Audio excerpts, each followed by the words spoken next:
Hello, everyone. All right, so I wanted to cover this topic, result summaries, now, just to be sure that it's covered before you do homework 5. Then we'll return to the language modeling approach to information retrieval. All right, but first, result summaries. And what do I mean by result summaries? Basically, again, this is we do a retrieval. So you're built an interactive search engine, or you're about to, and the user types in the query, and you're going to show them the results.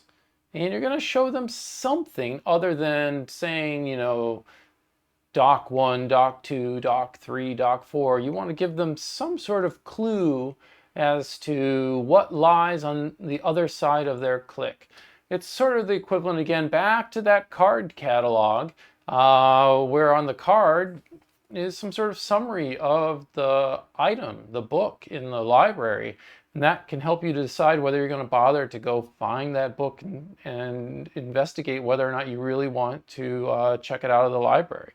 So how do we do this? All right. So result summaries have been around in information retrieval for a long time. So IR,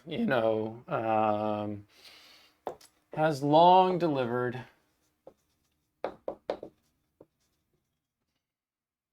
a list of results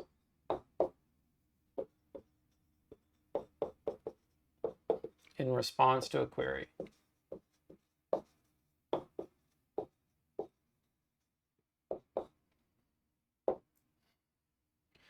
And as I've said, this list provides,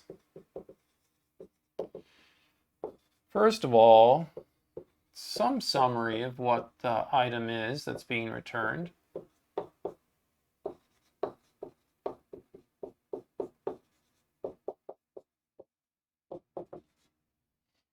And then also, just like that card catalog, some mechanism to retrieve the actual item. In the case of the catalog, it's the, it would be the Library of Congress number or something, or the Dewey Decimal or whatever, and now I've completely forgotten the exact notion of what that identifier's name is. Anyway, but in our case, it's a click. Click and you go to that. We're going to actually fetch that document for you in our systems, or in other systems, it would be taking you to a web page. All right.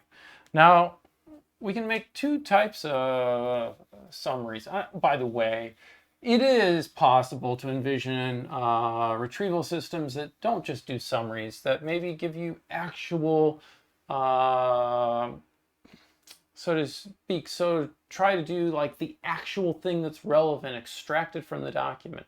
Those are all really great. So that's sort of passage retrieval. You can even have it turned into this idea of you've posed a question and the engine's gonna seek and find the actual answer and provide you the answer. But today we're going to stick with talking about systems that do summaries and have these list of these summaries. So these summaries can be, so we can do basically predefined static summaries. These never change. So every single time, no matter what the query is that the user enters in, if that's a result that we're going to show in the result list, the summary of that result is always the same. That is absolutely like a card catalog in that regard. It's common that you would do something along the lines where you'd have the title, and maybe you would extract the first few sentences. Often, if it was newspaper articles, the first sentences tell you a lot, and maybe you have something about the location of the resource, like a URL, okay? Alternatively, or they can be what we call query biased summaries. And query biased summaries are what you are used to when using the web. You've seen them your entire life. The idea is to use the query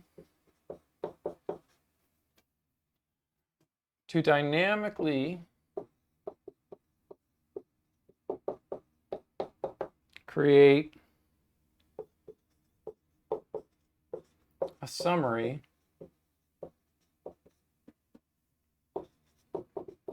with the goal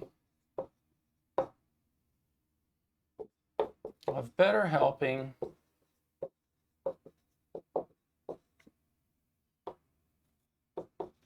the user discern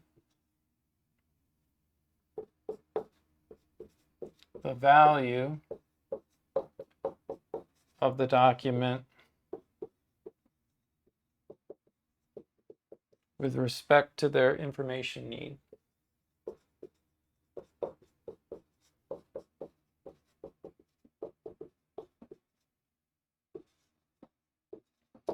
So the hope is that we'll take something about their query. Maybe we'd be sophisticated and really understand their query, and we would point out, this is why you want to pay attention to this document, because we think it's relevant to you because of this.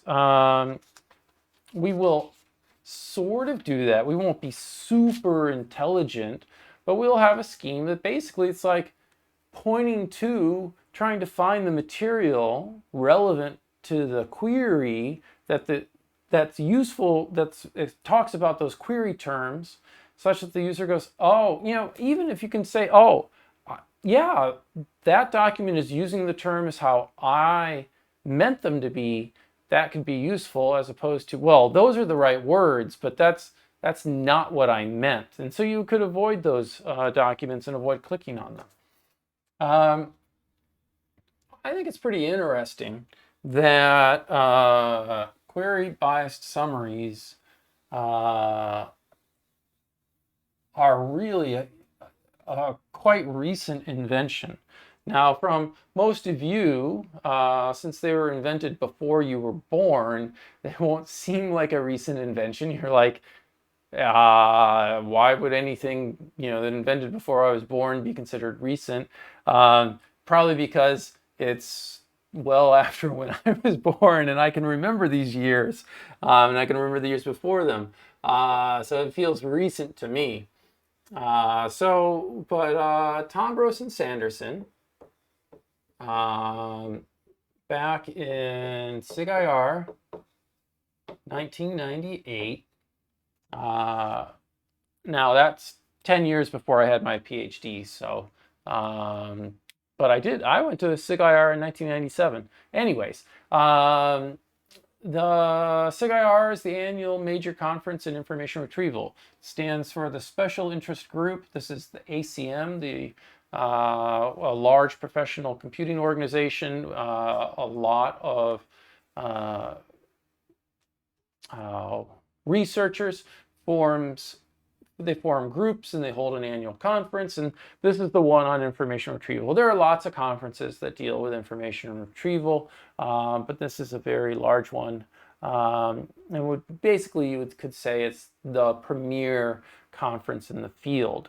If you were to be doing human-computer interaction, it would be SIG-CHI, so it would be the SIG for computer-human interaction. There's all sorts of them. There's a SIG graph for the people studying computer graphics, and so forth and so on.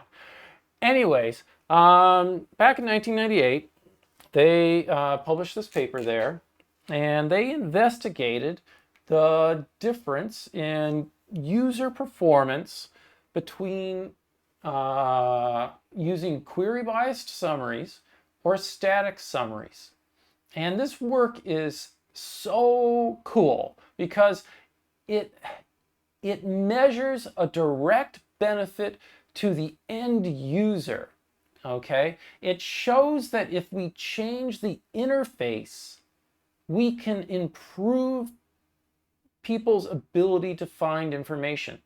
They did not change the ranking algorithm of the retrieval system one bit. So a set of users saw static summaries for rankings that were identical to the rankings that users would see if they did the same query, but the other users would get a query biased summary. And so this is very interesting to me, because if you think about a measure like an evaluation measure like NDCG or mean average precision, they have a very simple model of the user and an even simpler concept of a user interface.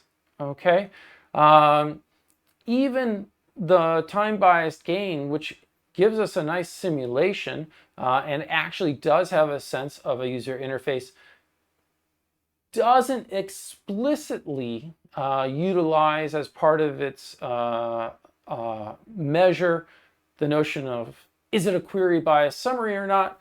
But when you calibrate the system and you decide upon those probabilities of clicking on a summary or not, those probabilities come from the idea of you've calibrated it against your system, which is likely using query biased summaries. And thus we get this behavior where users are more likely to click on items that are actually relevant and less likely to click on those that aren't and skip them. And so the time biased gain incorporates this user interface feature as part of it, as do some other modern information retrieval evaluation measures.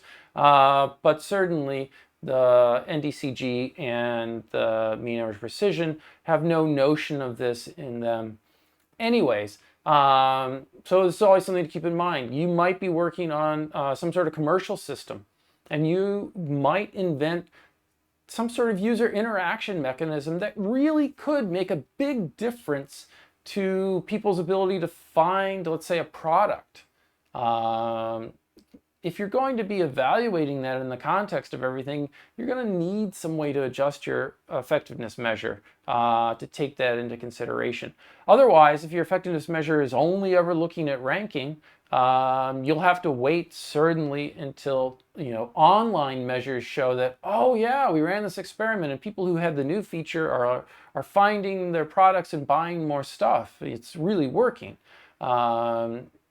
So yeah, anyways, sorry, I get so interested in evaluation. Let's go back to this, which was, again, so cool because they actually showed how changes in the user interface can affect users. So one thing they looked at was they asked people basically with regard to they're making judgments about the documents and whether they're relevant or not. And so they've got this notion of precision of judgments that are made. And we get to see that the people who used a query biased summary, they had a 55.3% accuracy, or no, sorry, precision. But the people who used the static ones were 44.6%. So already we're seeing a notion that in the system improvement. And again, the task, I believe, was find documents and mark them to be saved for later viewing. So the people who had the query biased summaries actually, in making their decisions, were more accurate than those who did not have them. Recall, so what amount of the relevant documents were people able to find? And so it greatly increased their recall. So the query biased people had 65.6% recall, whereas the static users only had 48%. So this is quite likely because, if I remember the experiment correctly, they had a limited amount of time to work. And so with the query biased summary, you're able to save time in whether or not you actually click to view and look at the whole document. And in particular, and so thus you're able in the same amount of time to process more material and increase your recall. They also measured to the extent to which people needed to view the whole document. So it seems like lots of people decided, yep, this is good enough, and decided to save it without ever bothering to click on it and view the whole document. People with the query biased, this only happened 1.32% of the time, whereas the static users actually did much more clicking on the documents to actually look at them. And so, yeah, so if the static people, it means a lot of times they're making decisions without clicking on them, which would imply why their precision was actually lower. They thought it could be relevant, but it actually was not to them. And then finally, they asked them, just overall, hey, which type of these summaries do you like better? Which ones seem to have better utility of summaries? And for this, they had them on a scale of 1 to 5, where 1 is best. And so the average, sort of quality given was a 1.5 for the query biased, and the static ones came in at 2.3. And my understanding is that for the static ones, absolutely what they went and they did is they had a title and grabbed the first few sentences of the document, and they were careful in their experiment. I believe they had an original version of the paper, but then they followed up and they made mention that they were careful to make sure that the summaries were of equal length, whether that they were the static or they were the query biased ones. All right, so query biased summaries are where it's at. That's what you get today on the web. How can we go about building them? How would you go about putting them into your homework 5 when you build an interactive search engine? Well, so let's do this. So how to build query biased summaries for a document.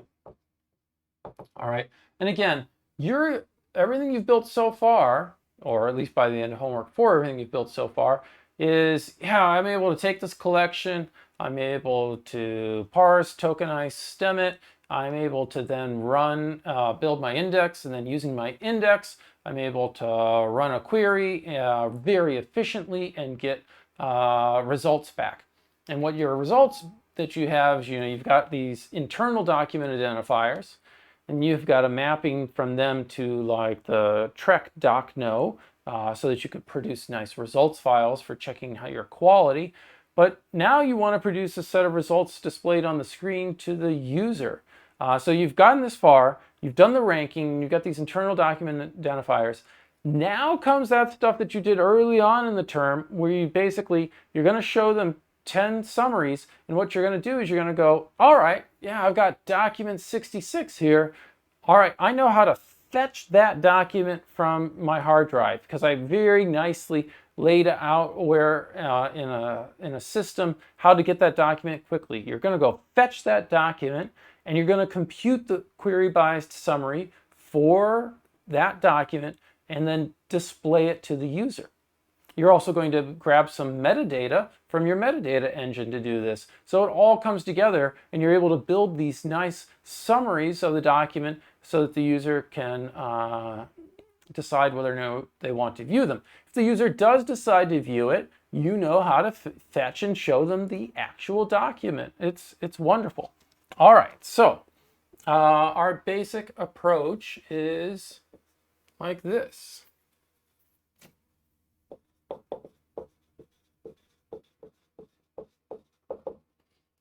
First, you're going to take your document and you're going to break the document into sentences. All right. Then you're going to score your sentences based on the query, basically you're going to treat each little sentence like it's kind of like a document. And now you're going to, given the query, score those sentences in that document with respect to the query.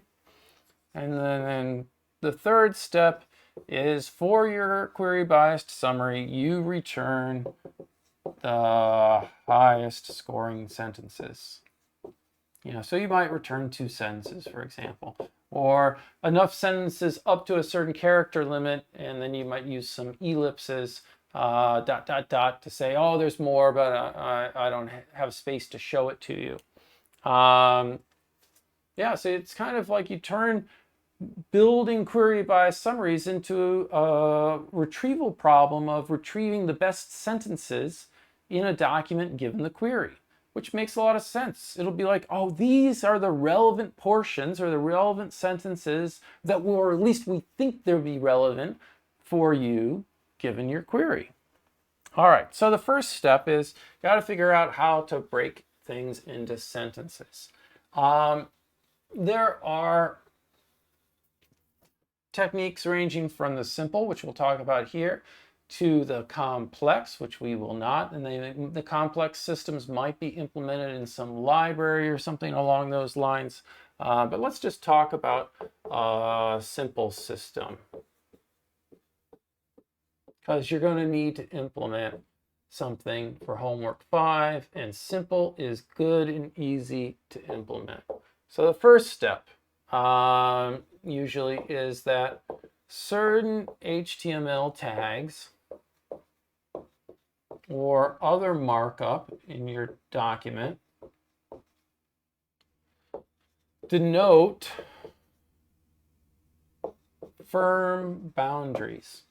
So we know a sentence won't go across certain tags. So example, if you've got paragraph tags. So that's a paragraph, and we know that sentences don't cross paragraph boundaries. All right, so so if you were trying to figure out a sentence, it's going to have to be in the material in between the paragraph tags. You might very well see a break. That's also a good sign that that's not a sentence there. Likewise, maybe you've got a header. All right, well, or a heading. I should really say it's a heading, not a header. A heading. So, yeah, your sentence isn't going to go around this. It's going to be, if there is a sentence and a heading, it's in between those tags. All right, so that can help you find some good boundaries.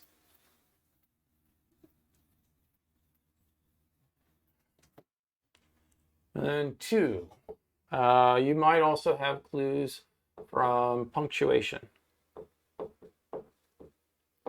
We know that sentences often end with a period. We know that they often end with a question mark. And we know that they often end with an exclamation point.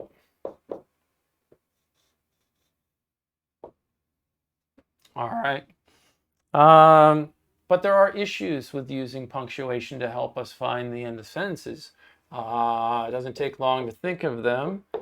So some things that, if you're coding and trying to deal with punctuation, that you might want to consider and take into consider. If you're going to consider them, you're going to take them into consideration.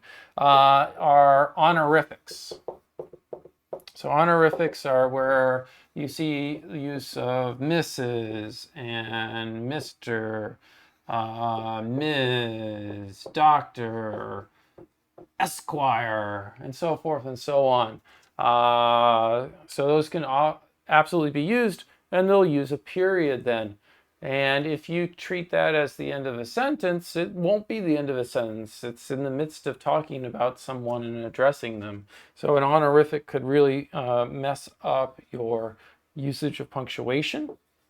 You can also have problems with abbreviations. So someone abbreviates USA. Next thing you know, now you have 3 sentences with U, S, and A as one letter in the sentences.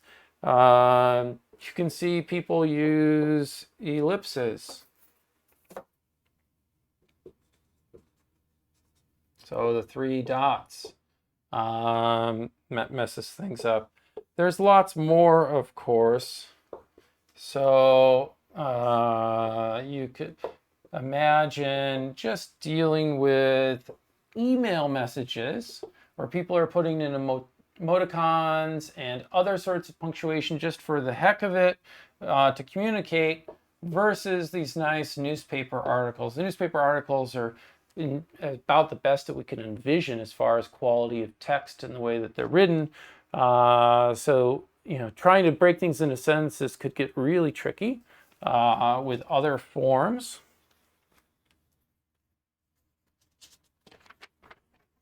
All right, so those are sort of the 2 big things to think about when we're breaking things into sentences. So as I said, we're going to find some simple way to do it. So let's really just be super simple.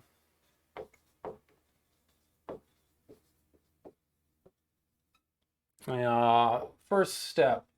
So you fetch your document from disk and strip the tags out of it. You can search for regular expression or other tools to help you go. I'm going to remove the tags. And then to, you know, disregard what I just gave you as warning and just go ahead and split your text on the various stops. So this would be on a period, on the question mark, and on your exclamation mark.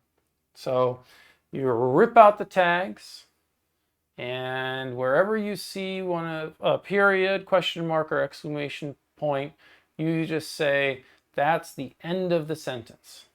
Okay? Now, as you go along, and again, this is a super simple scheme, we're going to have all the problems that we've talked about. One, we're not using the tags to help us figure things out. We could. 2, we know we're going to use this punctuation in other ways, so we're going to get these garbage little short sentences at times and stuff. And then you need to know that for each sentence, so you've taken that document's text, turned it into a bunch of text without tags, and you're going to go through it, and as you hit these, you're going to say, that's one sentence. And you're going to keep going, and then you're going to find another one, and you're going to say, that's a sentence. I mean, heck, you could even take it as one string, strip the tags, take the string, and then a lot of languages have a split function, and you tell it what characters you want to split the string up into. Well, you just give it those characters and say, split on those things for me, please. And that's going to give you a whole, basically an array of sentences back. And then so for each of these sentences, what you want to do is you're going to get back, you're going to split the string up, and you're going to have the original sentence in plain, good English. You should include, by the way, in the sentence, the period, question mark, and exclamation point. So don't throw that out. That's part of the sentence. It marks the end of the sentence. And we as readers of English like to see the stops. Okay, so don't throw the stop out. It's part of that sentence. So when you say, maybe when you call split on it, that might be a little tricky. Maybe you don't want to call split on it. Now that I think about it, maybe you actually want to just go through it and you'll note, oh, at this index I have a stop. So, and I keep track of where my last one was, and then I'm going to have to call, like a substring function to extract out your sentences. Maybe that's better. All right. All right. One thing I want to point out here, I forgot to put this here, is a step that you might want to have here. I'm going to actually remove this. Just say, as an optional step here, because we are potentially going to break it up and have a bunch of small sentences, you can choose to throw out sentences that have less than 5 words. Or you could combine, if you wanted to try to combine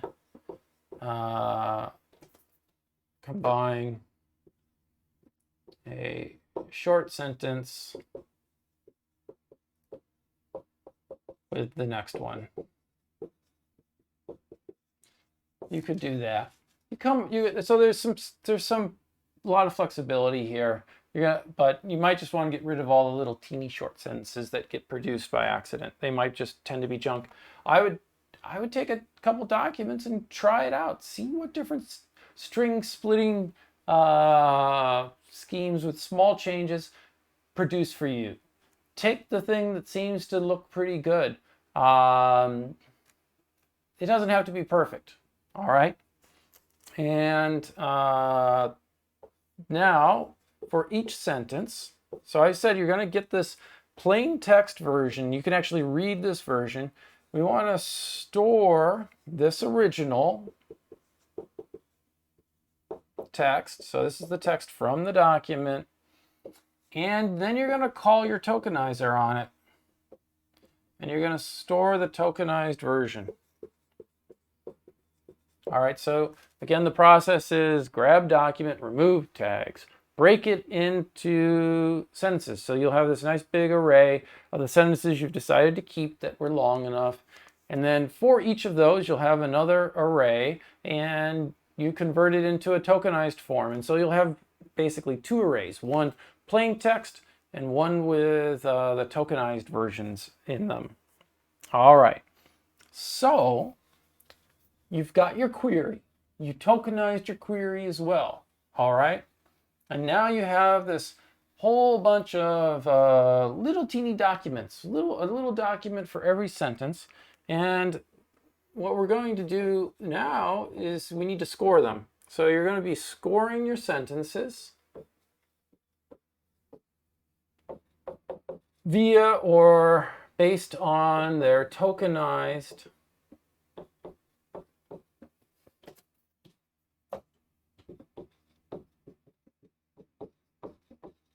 version. So of course we need the match between the query terms and the version of the text that we've broken up into tokens. It's the same thing that we've done before. And what I'm going to give you here is to use the general scheme from the Turpin et al. Paper from 2007. I'll post this into Learn.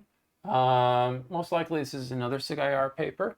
So I'll remember to go post this in SIG-IR. And in particular, this is the scheme that's in Figure 2. All right.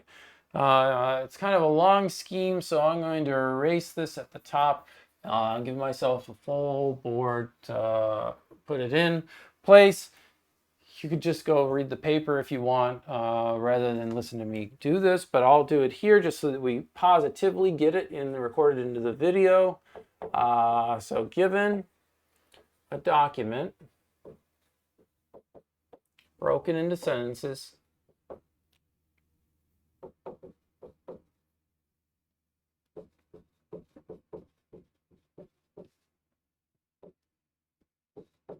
for each sentence S, which is going to be a sequence of tokens, word 1, word 2, all up to word M. Okay, so again, these are the words from the tokenization. We're going to, the algorithm says, let H be 1 if S is a heading, 0, OW is otherwise. Now this is their full algorithm. You're welcome to use a simpler version. I mean, I already told you to strip out the tags, so you're not going to have the heading, okay? Score. So there's some steps to this algorithm that you're like, in my super simple scheme, I'm not going to have this. But let's continue on. So in other words, you do not have to implement this perfectly. Let L, but it should be something that actually is doing query biased summaries rather than a static summary. Let L be 2 if S is the first sentence. This is easy to do because it would be the first one in your array of sentences. 1 if second, and 0 otherwise. All right, so basically they're going to end up with a bonus if you're the very first sentence or the second sentence, but other sentences don't get a special bonus for their position in the document. Let's see. Be the number of WI that are query terms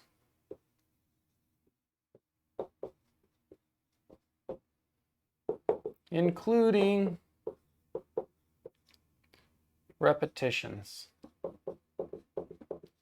All right, so C probably stands for count. All right, so the great thing here is you're just going to be like, yeah, I'm going to run down my tokenized version, checking against my query terms, and for each one of those words that is one of my query terms, I'm going to increment this value. Okay, so it's basically counting the number of term occurrences in the sentence that are matches to words in the query. This is probably the most important part of the weighting scheme right then and there. Now, we're going to refine this because, you know, you're like, maybe it's just one of my words gets repeated a lot or something, but I really would prefer to have both words. And so this is where this one comes in. Let D be the number. In other words, we might be able to understand better about the relevance if we see more of the words from the query in the summary. So let D be the number of distinct query terms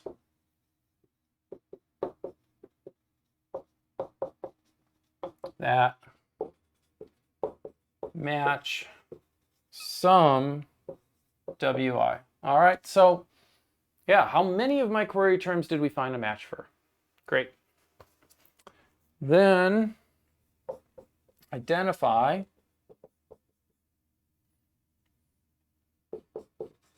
the longest contiguous run of query terms in S, say it goes from WJ all the way up to WJ plus K. And so your real goal is you're trying to figure out what K is here. So what's the, so in other words, it's, so if I have a 2-word query, the biggest I can get is 2. So I have 1 word. Well, actually, that's not true. We could have 2 words from the query and they could keep repeating, but chances are it's going to be 2. So it's like, ooh, I found it as a, basically, you're catching on here that this is going to identify words from the query that form phrases in a sentence. And if that's the case, wow, that could be really important to distinguish the meaning. Again, good news is different than news good. I mean, at least I think so. And there's all sorts of examples out there. There's a classic Trek query, uh, orphan drugs versus which are drugs which are for rare conditions. And so there's very few people who need those drugs, and they're called orphan drugs, which are very different than drug orphans, who are unfortunately children whose mothers died often because of drug overdoses and things along those lines. So the word order can really change things. And if you're identifying that sort of noun phrase, that sort of phrase, because those were part of the query term, this could be a really big bonus for that. Might be a really good sentence to show in the query biased summary.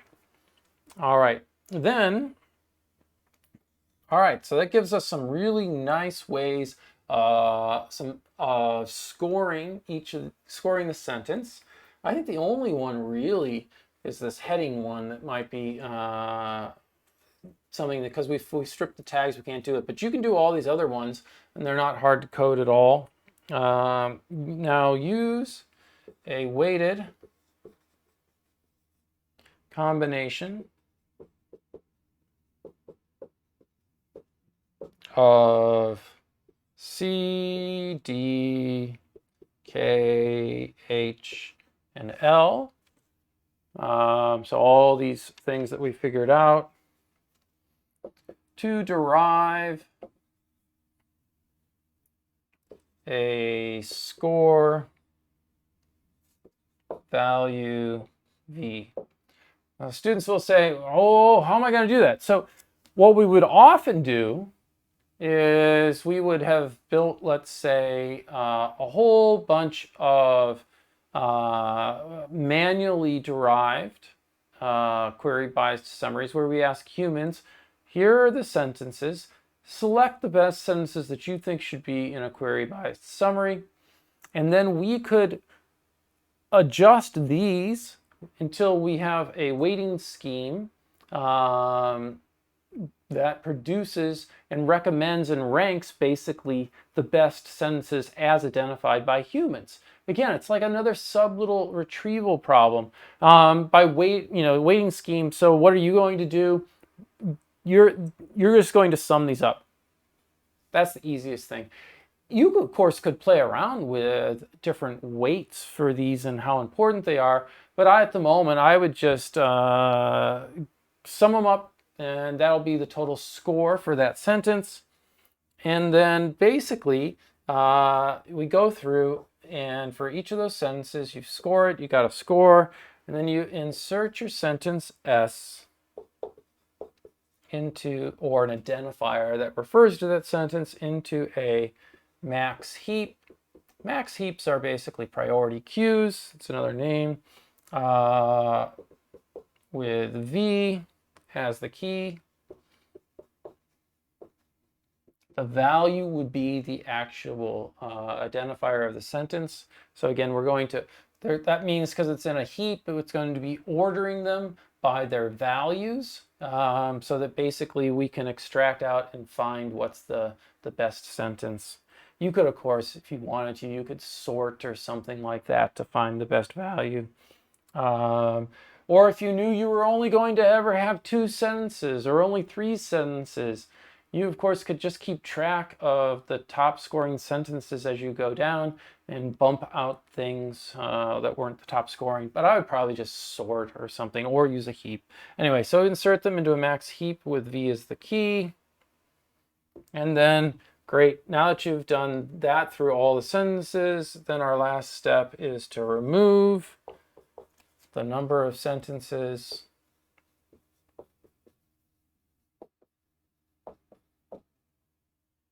required from the heap.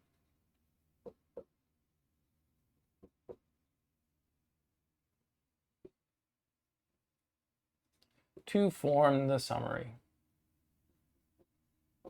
All right, so I really like this because I think this is a nice paper. The whole paper is actually on how to do it highly efficiently, but this is a basic scheme that they use as an example. And we like basic schemes. We like things that are easy enough to implement. So that is about how to make result summaries for a retrieval system, how to make them query biased, because we know query bias summaries are superior to static summaries.